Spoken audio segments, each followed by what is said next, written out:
Come on, John, let's take a ride, man. All right, Dean, let's roll.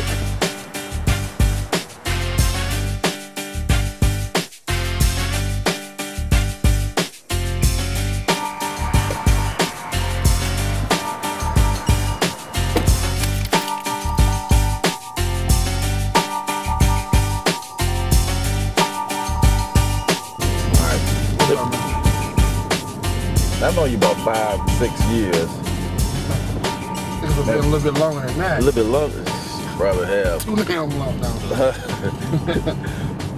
But of all the spoken word artists that I really known and really was impressed by the, by the acts and their spoken word, you seem to be the only one that I know that kind of stands apart, not just in this creativity, but you sort of stand apart in your everyday life. Is it because you're what we call a loner? You thinking a lot, or you just like the fact that it's time for you to be deep or something, that you just got to have your space? What's up with that? I'm a bit of an introvert, man. I know that's probably hard for some people to believe, but I don't like. I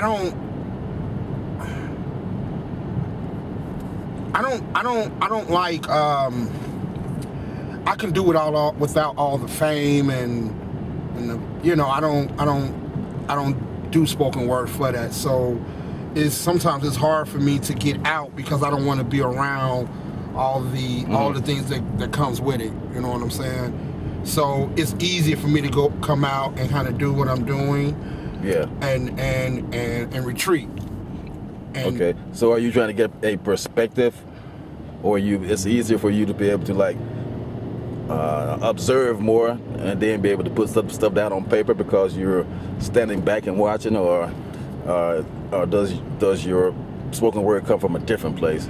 My spoken word comes from a different place. I do observe a lot, but I'm a spoken word artist by default.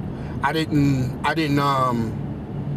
seek out spoken word. It's something that just happened because of the way my life has been. So I started writing about it, and then I started getting on stage doing it. So I never got into spoken word for the recognition or for to be known. I just really wanted people to have an understanding of there's a lot of stuff going on out here. So that's the most important thing to me, is that people get the message that I'm trying to get across, and the rest doesn't matter. I want to be respected for my poetry and my writings. I want to be respected for it, but by any means do I need to be in the crowd, so. There's I think it's Nas who wrote It's a Hardknock Life.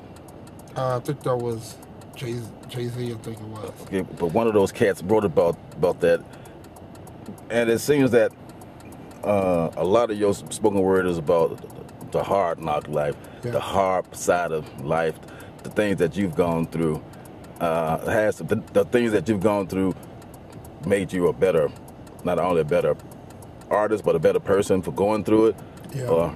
Or are you trying to convey thoughts, or are you just trying to get that stuff out? I think that it's a little bit of both. I think it's made me a better person, but it also works against me. My personality in my everyday life is not necessarily a personality that a lot of people like, and so it's one of those situations where people expect me to be different from my poetry, and I'm like, I'm just as hard as the poetry, and I'm just as street as the poetry. You can't expect me to be someone different in the things that I talk about. Is who I am. So when people sit down and get to know me, that's where it sort of works against me, being from Chicago and growing up there and doing the things that I've done and being a part of the things I've been a part of some things. It's just one of those situations where the poetry definitely helps me, I believe, be a good artist, but at the same time, it has not been necessarily good in my personal life because of my my own personal mishaps, and a lot of mistakes that I've made.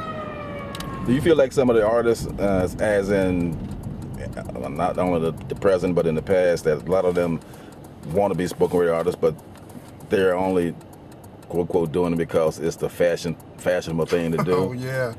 Oh yeah. Even some of your most recognizable artists out here, in my opinion, doesn't really do it for the people. They do it more for themselves, and I just don't want to. I don't want to be associated with any artist, spoken word, or any artist who's simply out here just doing it without a sense of purpose. You have to have a sense of purpose behind it, because at the end of the day, are you going to be remembered for what you're doing? You don't have to even be a big time celebrity to be remembered for what you're doing. Just the people around you will carry your name if you're doing it with a sense of purpose. And so yeah, there are a lot of spoken word artists that's doing it for the sake of just doing it, but really have no purpose. They're just doing it for their own personal vanity. Are all of your pieces always a 18 and over censored, or do you do PG-13? Or if people ask you, hey man, you need to kind of like tone some of your stuff down so some people can relate to it on a level that's not so harsh, or do you just say, hey, I'm trying to keep it real? I have several pieces that I think relates to any crowd. I think it's just one's perception of being uncomfortable with what's being said. I have pieces where I talk about, my mom, or I talk about religious stuff, or contradictions of religion, different political pieces, different street pieces. It's just a matter of who's sitting in the chair watching me and who is maybe getting uncomfortable with what I'm saying. And a lot of times, I do believe I make some people uncomfortable, but at the same time, there's just as much as there may be some people uncomfortable with what I have to say, there's just as many people glad that I've said what I said, because that's something they've been wanting to say. So it worked both ways. Well, let me ask you this question. When you first came to Nashville and you were really on the single scene, what was your perception of the women here in Nashville opposed to the women there in Chicago? Man, that is a good... You know what? Women here are definitely I have not been able to women here are not aggressive. I mean, women in Chicago are definitely more aggressive. In the sense? In the sense of, they don't make you work too hard. You know what I'm saying? Women here, they want you to work hard, and I still have not been able to really get down with a Nashville woman. Okay. So when you say that they make you work hard, is that a good thing on their behalf? Are they trying to make you work hard in order to win them, or does that make you work hard? And does that say that they're trying to make you acknowledge them as being that African queen that they see themselves as? I don't think just because somebody don't make you work as hard, they're not an African queen. I just think when you make somebody work hard, you end up by yourself. Because for me, I don't have the patience to go above and beyond. If I like you, I'm gonna pretty much tell you I like you, and if you reciprocate, then we can move on. But here in Nashville is just never that simple. At least from my experiences, it has never been that simple, And then again, I think that one issue I've had is that I've always intimidated a lot of women, But I'm a teddy bear, man. I'm a good guy, man. Especially to a woman, It's just a matter of who comes close enough, who I let in that door to see how good I am. You know. Well, can you really say that you're a big teddy bear? I think there's a piece that you've done recently. Pardon my diction. Yeah. Was that the teddy bear that was talking, or was that the grizzly? That was just the real part of my diction. It was just a situation where I was talking to this girl, and she had been in my house, you know, a few times, hung out with me and everything, and you know, she got to know me. She didn't even know about the spoken word, and then she got to know me. I started to tell her, you know, some of the things that I've been through and some things in my past. Now, I'm far removed from that past, but so, you know, one day I asked her, I said, you know, why you never invite me over, you know, to your house? And her reply was, since, you know, because of your past, I don't feel comfortable letting you come to my house. And that kind of messed me up, because I'm like, okay, I'm a poet now, you know. I'm not. If you're comfortable coming into my crib, then why aren't you comfortable with me coming to yours? And that's when I wrote Pardon My Diction. So it was just real. It was just real to write that out, you know. And was that the beginning of a beautiful relationship, or was that the? I told her don't call me no more. I mean, how can you really talk to someone if they not comfortable with you coming to their house? It's no point to keep moving on with that situation. It's no point. And trust me, I'm very selfish with my time. So at that point, you know, but she was from Nashville too, so maybe that was there we go. I had to work hard. So she wanted the quote unquote bad boy image that she perceived you as being, but she wanted to keep that on the low. And when it came down to actually verbally and physically being seen with you in her zone, that's not something that she was comfortable with. You know, I don't even consider myself a bad boy, and I definitely don't think she considered me one, because that wasn't how I was presented to her. But maybe after she found out, after I told her a few things about me, that's how she felt, and I guess she got uncomfortable as long as she was coming to my house. Which I'm like, if I'm gonna do something, I'm not gonna, you know.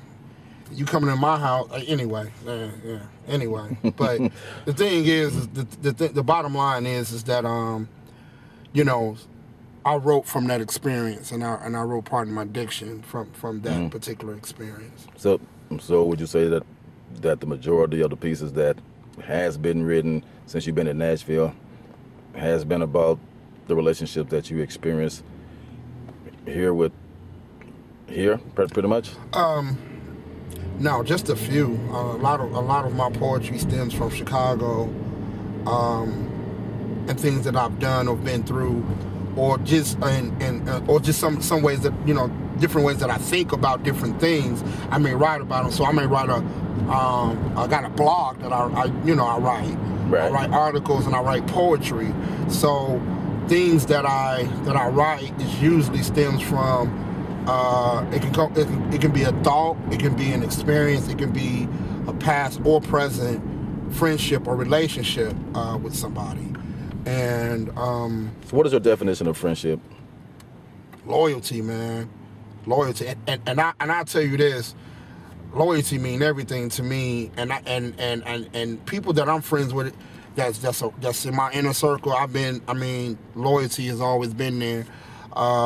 And a lot of my loyal friends are not even not in Nashville, they're in Chicago. You know, people that I've been friends with forever. The one thing that I can say, and I'm sorry, Nashville, but I gotta say it, I have not been able to find any loyalty in this city dealing with anybody, because is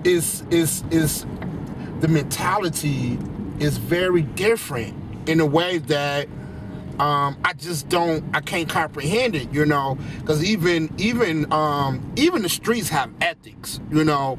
So even if you are in a quote unquote hood, there are ethics there, that there are lines that cannot be crossed. And for some reason in Nashville, those ethics does not seem to exist. So that's probably another reason why I'm more of an introvert, you know, because it's hard to trust and it's hard to find loyalty here in the city of Nashville. And I don't know why that is, you know, but I love Nashville. It's cool. It's a cool city, you know. I've enjoyed myself here, and you know, but every now and then I have to go back to Chicago and get that reality check to keep me, so I won't start thinking like Nashvillians and acting like them. So you think it's a detrimental behavior, personality to have for Nashvillians if they go to some place like Chicago or Detroit and have the same mentality? If people from Nashville went to Chicago and lived there with the mentality that they have here, I don't think they would survive. How come? Because one thing, Chicago's just very real. People are very real there, like very, very real. So you take me, you put me back in Chicago, I'm a soft dude up there. You know, people think I'm harsh, you know, in Nashville, but you put me in a room full of Chicago people, then I fit right in, you know. I think that does it take you a while to acclimate yourself back into the into that mentality once you get back to Chicago? Oh man, yeah. It's not easy going back home because so much has changed. So you know, when I go to Chicago, people look at me like he's not from here, you know, and that just means I've been down here a bit long, you know, because people can automatically detect, you know, when you're not from Chicago. So when I go there, them not knowing that I'm from Chicago, people just look at me and I can tell that they know that I don't live there, or they can smell that scent of the South on me or something, you know. But it definitely is hard sometimes when I go home because, you know, once you leave that environment, you're gone for a while, you lose some of your reflexes and things like that. So you gotta kind of. Since you've been in Nashville doing the spoken word, and you've pretty much been on the scene for a minute, you've come across a lot of poets who were just starting out. How would you assess them, and have you been able to really, you know, help those guys, you know, get their foot in the door? I've always taken pride in taking up-and-coming poets under my wing and trying to give them a jump start in the spoken word scene. And it's always good to see, you know, some poets doing their thing. And it's also good to see the poets that I didn't help do their thing, you know, watching how the scene has changed over the years with spoken word. And so that's always been a good thing. The sad part about that is the poets who don't do anything with they start, who don't, you know, I can put a poet on a stage in front of a lot of people and I can, you know, put them on several shows and they can start making a name, but then they don't do anything else, and then they don't come out and support other poets, or they don't come out and support unless they're on the stage, and that's the downside to helping other poets out. Another downside is when a poet the same poet that you helped begin to sort of forget that you helped them, or they seem to they just seem to forget, and they never want to return the favor, or they never want to I don't know what that's about. It goes back to loyalty, you know, that we talked about earlier, that, you know, if somebody looks out for me and somebody takes care of me, then that, you know, for me personally, my own personal code of ethics is I'm never going to forget that person. I'm always keep them a part of what I do, and they'll be the first one to... no matter how far you go up? No matter, you know, I never forget, never. And that's probably from growing up poor. You know, you keep your word. You know, when you don't have money, all you have is your word. So, you know, growing up with those ethics, I believe in loyalty, because at the end, you know, loyalty does not cost money. You know, it just, all you have to do is keep your word and be real and unselfish. And that's something that I have not seen with some of the poets that I've helped. You know, that they not only are unloyal, but in some degree they're trying to tear you down once they get to a certain level, and it's disappointing. It's very disappointing, but you know, you just got to kind of move on from there, you know, and that's it. So you've been featured in a lot of spoken word shows, and now you've started to have your own shows. How successful have your shows been, and what do you think about the outcome of them? You know, a lot of my shows have been, I would say, 85 to 90% of the shows that I do have been successful. Packed house, standing room only, and been very successful. I've had some loyal fans or supporters. I don't like calling them fans, but some loyal supporters, you know, so that is definitely has worked out for me. You know, you know, you get out of it what you put in it, you know, and I think that the people who respect the things that I talk about and knows that I'm not BSing them when I get on the mic. I take myself very serious when I get on the mic, that they're willing to come back and continue to pay to see me or continue to come out and support me, and they brag about me to their friends and they give my CD away.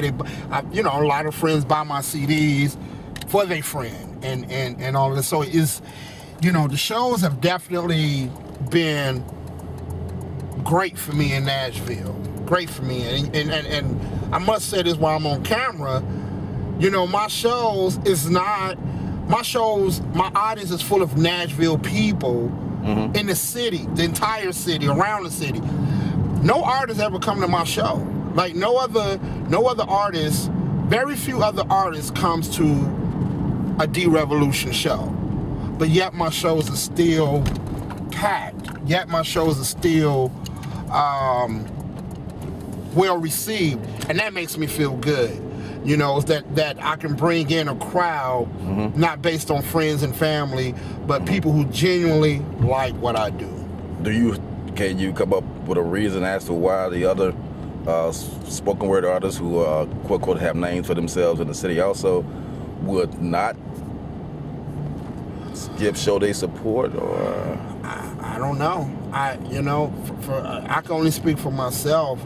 For me personally, you know, if I can get out and go see another artist, I think I've gone to at least every artist in the city that I know of. At least they show at least once or twice.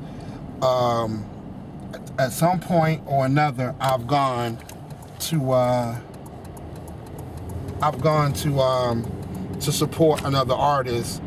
I've been out other venues and everything, because I understand the importance of spoken word, and not just spoken word, but some of the local musical artists. I support them. The theater scene, I support that. I've been going to theater, to plays and different things for years, just out of support. So it's just one of those situations where, you know, I don't understand. You know, I think it's good when you go see another artist, because it just helps your marketability. You know, you get something from that. It helps your marketability when you are able to get out and support somebody else. Okay.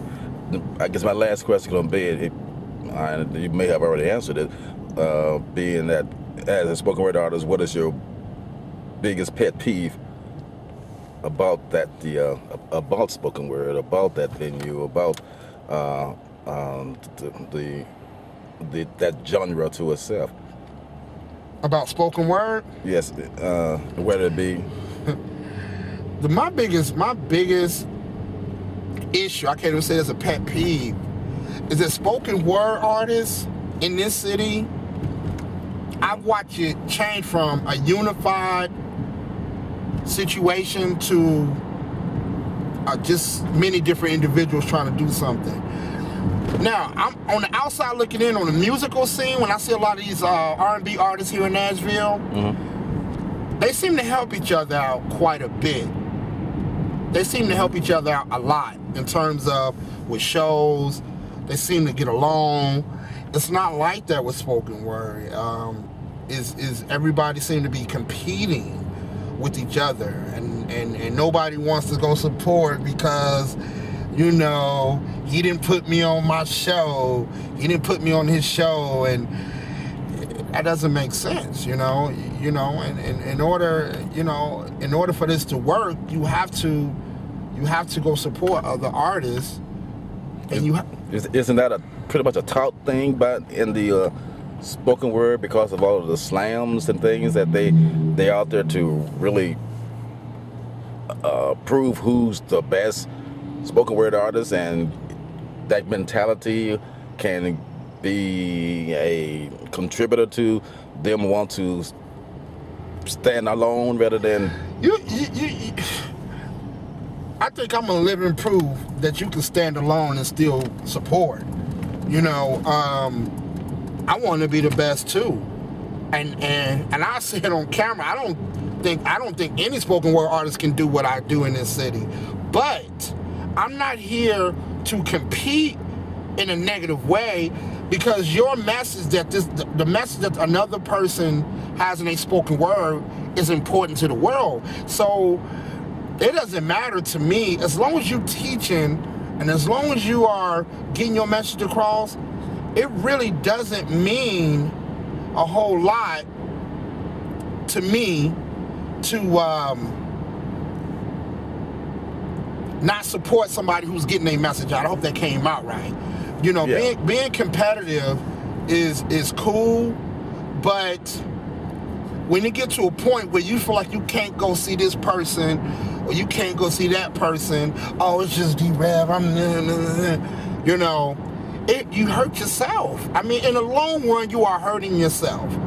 Bottom line, in the long run, you're hurting yourself because you are an individual, and with you being an individual, you're not going to support particular people, but everybody that you're not supporting, that's just that many people that's not going to support you. So you got to be careful with that. You got to be really, really careful with that. Okay. And on that note, I would say this is the end of the interview. It's been real with D-Revolution for the Dramatic Poetry Works. Hey man, I appreciate you doing the interview with me. I appreciate you, John. Appreciate you taking this ride with me, man. All right, man. So you just get me home safe. I know you can drive, but these Nashvillians. Yeah, I gotta go get some of this hot gas, right? $3.49, man. Can you believe that? $3.49. What is going on? This is John with DPW. Peace and out. And as my man said, peace, love, and happiness.